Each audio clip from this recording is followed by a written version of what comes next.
उजाडू दे आज साकड हे माग, होऊ दे पहाट नवी.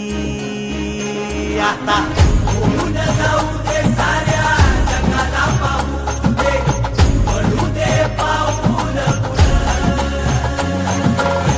जरी काट पाया खाली लागल्याला येऊ दे, पडू दे पाऊल मोठी लढाई र लढू मातीसाठी र गड्या, मनगटाचं जोर लावून दाटला जरी अंधार एकजूट होऊ आज, दिवा देऊ तेज धावून. तू आभाळ